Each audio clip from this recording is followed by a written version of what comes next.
Next variety sorry అండి, మంచి బ్రింజాల్కి కల్నేత pink టోన్లో ఉంది సారీ.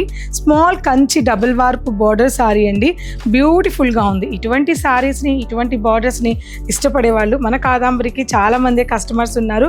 సో రీస్టాక్ అయిందని ఇంకొకసారి మళ్ళీ కలెక్షన్స్ అన్ని కూడా చూపిస్తున్నాను. This is sorry.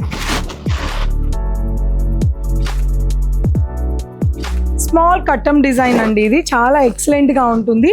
Pure sorry అంతా కూడా ఆల్ ఓవర్ ప్యూర్ జరీతో 2 గ్రామ్ జరీతో సారీ బుటా అనేది సారీలో డిజైన్ చేశారు. దిస్ ఇస్ పళ్ళు, బ్యూటిఫుల్ పళ్ళు అండి, pure handloom weaving design. Excellent sorry, సింపుల్గా ఉండాలి, అందులో వింటేజ్ సారీ కావాలనుకున్న వాళ్ళు ఎక్కడా చూడొద్దు, డైరెక్ట్గా మన కాదంబరిని మాత్రమే విజిట్ అవ్వండి. నియర్ బై కుకట్పల్లికి దగ్గరగా ఉన్న వాళ్ళు కుకట్పల్లి బ్రాంచ్ని, అలాగే మనకి Kokapet, Kondapur, Madhapur, Jubilee hills, Banjara hills ఇదంతా కూడా దగ్గరగా మనకి మాదాపూర్లో లాంచ్ చేస్తాము. లాంచింగ్ సందర్భంగా మనము జస్ట్ ఈ సారీ మీకు 35,000 ఉంది అనుకోండి, హాఫ్ అమౌంట్ పే చేస్తే సరిపోతుంది. అంతేనండి. ఈ ఆఫర్స్ అనేది దాదాపు 1 మంత్ వరకు కూడా ఉంది, ఎవరు మిస్ చేసుకోవద్దు. ఓన్లీ మన కాదంబరిలో మాత్రమే.